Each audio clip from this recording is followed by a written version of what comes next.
Shermino Bilayo at kapatid Sherry. Ang pangatlong bata ay si Ray Ryan El Bautista. Ang pangalan po ng kanyang magulang ay si kapatid na Melodio D. Bautista Jr. at kapatid na Annalisa.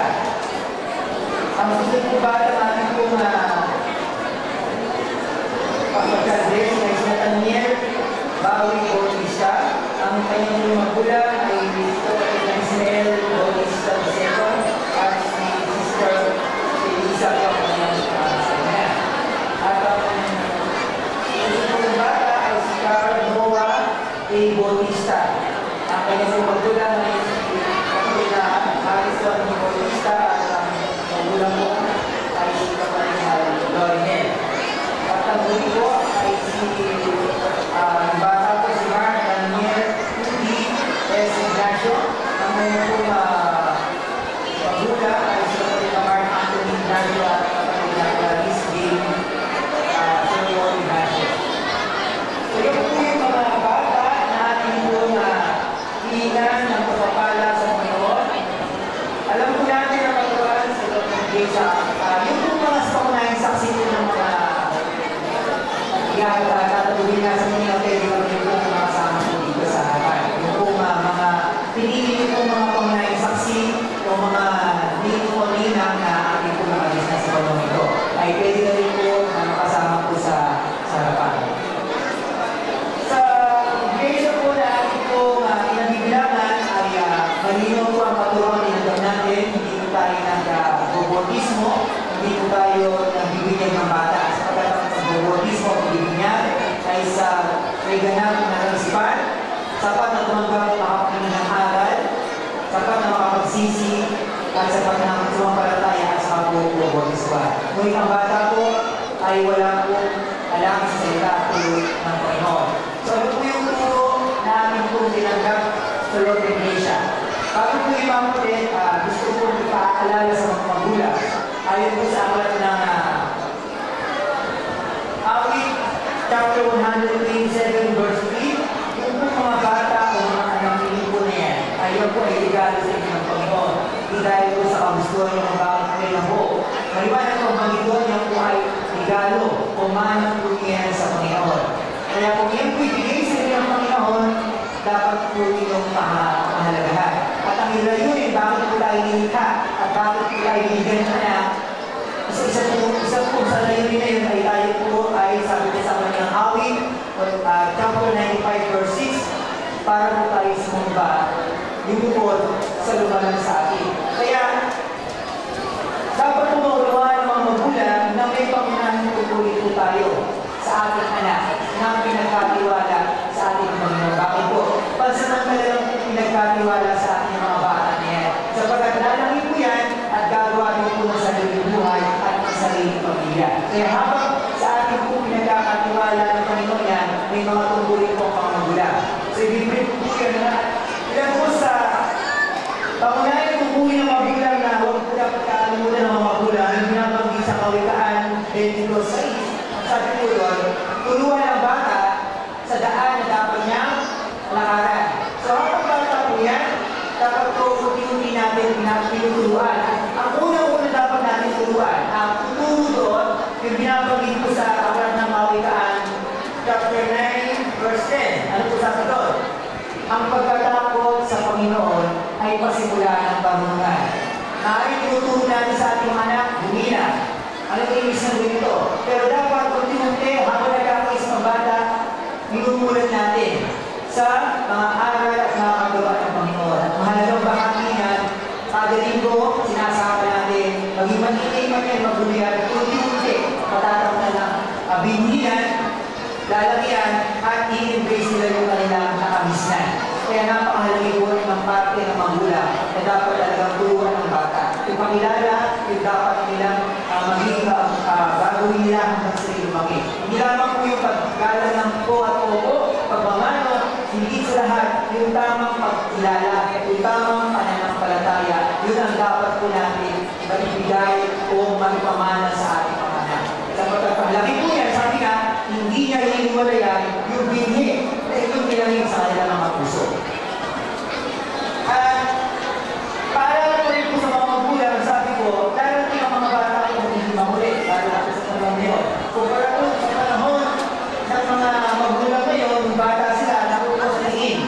ba? Nakukuha sa kaste. Pero ngayon, medyo nagiging matigas sa ulo ng bata, ano lang pagiging makulit. Ang kailangan po natin, sabi ko sa ulat ng Efeso 6:4, huwag pamumay sa galit. Imbis na laging binubuligawan o sinisigawan, ang sabi ko, kailangan daw po ng saway at aral ng Panginoon. Ipakilala po natin yung kamalian. Kapakita po natin na dapat yung ugali ng bata na yun, kung siya po yung nakakasalita na hindi maganda, dapat po natin i-correct. Sapagkat kung yung pwede natin na bago, sabi nga, ang nakikita doon ng bata sa matatanda, nakakala niya kasi, tama yun. Yun po ang kanyang magiging nagdaring sa kanya, ay tama yun. Kaya kailangan po yung dapat, i-correct po natin yun. So sabi ko, huwag po mong kayo sa galit, kundi sa aral at tulong ng Panginoon. At huwag po matakot ang mga magulang, pag ang bata yung hindi lumalaki at nagkakasala at nagkakamali, hindi po masamang paluin. Sabi ba, utos po sa Biblia, sabi sa Kawikaan, chapter 23, verse 13-14, huwag ikain ang saway sa bata, pwede po siya paluin. Yung guro na po ng pamahal sa bata, kulang ng pamahal yun. Dapat po, bago natin paluin ang bata, ipakita po natin yung nagawang kamalian. Anak, bakit ito papaluin? Kasi may nagawa kang masama. Kaya pag ginawa mo pagpatuloy ito, papaluin ka. So, kailangan po ipakilala yung kamalian rin sa ating anak papaluin. Iwasan po ng magulang na meron pong sasakuloy sa bata. O meron pong pagkatapos paluin ni ate. Sapagkat yun po nang nakikita natin, kung tinanong mo yung bata, sino mas mahal mo? Yung nanay mo, yung tatay mo. Mas mahal ko yung mama ko. Bakit? Kasi dati pinapalo ko. Kasi nga, pag pinalo, pinahati natin. Di ba? Kung minsan. So, dapat po hindi gano'n. Para makita talaga ng bata na ginagawa niya na yun, ay mali pala, hindi ko dapat pinipilin. Sabi ko po sa Kawikaan, chapter 13, verse 24, ang umiibig sa anak ay nagpaparusa paminsan-minsan. Hindi ko madalas ang nagpaparusa. Sabi nga, kung dapat paluin, paluin. Kung talaga kung pakulit-kulit na sinusubay ang bata, dapat talaga pakulit. Kung nagmura, dapat pinatapit ko sa bibig. Kung nakipag-away, namuti, halimbawa, dapat ko yung pamay, yung po pakulit sa akin. Kung nabigot na hindi nagpaalam, meron kong paa na dapat paluin, meron kong buwi. Kaya lang mo naging masama ang pagpalo, kung sa ulo, sa likod, sa katawan, pinapalo ang bata. Pero kung sa tamang lugar, hindi po nagiging masama po yun. At yun po'y biblikal na tinulong po sa mga magulang na dapat po pinapalo pag-minsan-minsan na may dahilan na hindi po basta namuli lang ang bata kapalisahan po. Kaya pinakita po natin na mahalaga po kayo sa malaman ng mga magulang na yung po tumulong pa po natin dahil sa loob ng iglesia. Yan po kasi ang magiging susunod na henerasyon na magiging po sa Panginoon at pag-ibig ng katotohanan. Ginawa po sa mga pangunahing saksi o pangunahing mga hinuwalin na kaya po kayo napili dahil mas close kayo sa mga sabi nga ng mga kumalit po ng pagdi nyo. Pero tandaan po natin, kung bakit po kayo kinuha, hindi lamang sa material na bagay. Kung minsan, nagtatalo ang mga hinuwalin sa ako at sa kanilang mga inaanak dahil kasi akala regalo, hindi po. Yung pong pagbibigay ng Panginoon para magmano, itandaro ng paggalo nila sa inyo at pagsilala. Kaya hindi ko basta magmano agad susunod mo na regalo. Ipinapakita lang po nila na yung mahalaga nito sa kanila. Mahalaga po doon yung payo kung nag-aaral na, gustahin. Pag nagdalaga na, paalalahan na. Yung po napakalaga sa mga pangunahing saksi kung mga ninuwag na. Kaya hindi po tayo nagbibinyag, hindi po tayo nagbosotismo, ano po gagawin natin sa mga bata? Sabat po na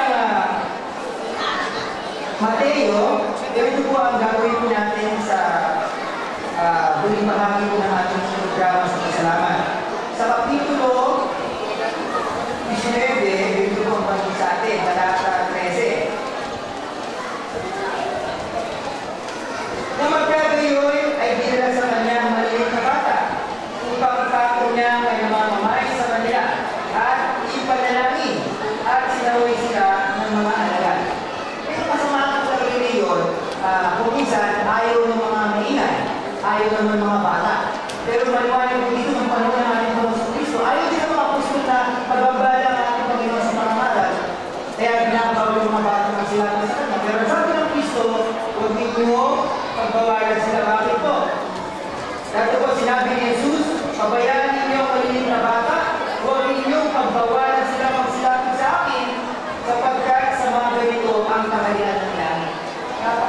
po ng mga bata. Sabi po ng Kristo, simple sila. Sa kanila ang kaharian ng langit. Kaya hindi po dapat pagbawalin ang mga batang sa mga pananampahan. Kaya sapagkat sinabi po ng Kristo, huwag niyo pagbawalan ng mga batang ng silangit sa akin.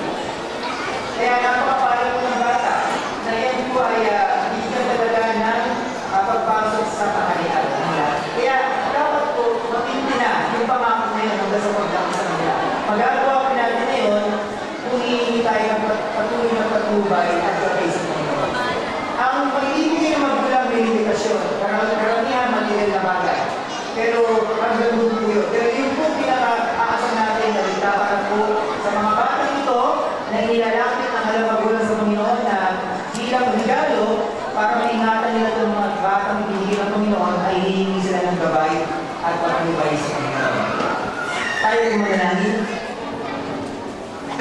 Ama namin Diyos na mga pangyarihan sa lahat, sa mga oras na ito, Ama, narito po ang mga magulang na pinaglaloob niyo po ng mga anak upang kanilang Panginoon hindi lamang bigyan ng magandang buhay, hindi lamang bigyan ng material na bagay, kundi sila, Ama, ng mga batang ito, Ama, ay unang-unang may lapit sa iyo, makilala ka, Ama, at patuloy na mapaglikuran. Kaya sana, Ama, gagawin po ang mga magulang na ito, Ama, na mapalaki sa aral at turo, sa aral sa wide na mula sa iyo, mga batang ito, Ama, kung ang mga batang ito sa kanilang unti-unting paglaki ay masumpungan nila ang iyong katotohanan at ang mga batang ito sa mga kasama namin na patuloy na maglilingkod sa iyong marangal na pangalan. Tuloy po na ang mga batang ito, Ama, ay magkaroon ng magandang kalusugan. Dumating man lang ang mga karamdaman o ang ay patuloy yung bigyan ng mga kagalingan kaya sa mga magbibigat at nakakahawang karamdaman na sana mga batang ito magkaroon ng karunungan na nagmumula sa iyo, Ama, na hindi lamang bilang upang masubukan ang karunungan panlupa, kundi hindi sa lahat masubukan nila ang karunungan na nagmumula sa iyo upang maging makabuluhan ang pagkaalihayo po sa bawat sa amin. Panginoon, pagpatuloy po pagpalain ng mga magulang nito, Ama, na makasupo ng mga kababayan na nagmumula sa iyo, Ama, upang maitaguyod ang pangunahing mga kailangan ng mga suling na pinagkaloob dito sa kanila. Maitaguyod ang mga batang ito sa kanilang mga kailangan sa iyong kalooban at ang mga patuloy na kabuhayan ang pagkakaloob niyo po sa mga magulang ito, patuloy din nila higit sa lahat, magamit sa buhay paglilingkod sa iyong marangal na pangalan.